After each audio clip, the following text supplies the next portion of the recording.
How to change payment date in TD Auto Finance app. First of all, open the app on your device and log in with your registered username and password.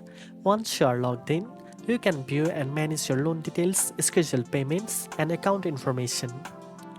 However, when it comes to changing your payment due date, this option is not available directly inside the app. To request a due date change, you will need to contact TD Auto Finance customer service. If your account is eligible, you can call them and the representative will assist you with updating your payment schedule. It's important to note that not all accounts qualify for a due date change, so the support team will review your account and discuss available options. While the TD Auto Finance app makes it easy to manage payments, check balances, and view statements, any changes to your loan due date must be handled directly through customer support. Now you know the correct way to change your payment date for your TD Auto Finance loan. If you found this video helpful, don't forget to like, share, and subscribe for more finance tips. Thanks for watching, and I'll see you in the next one.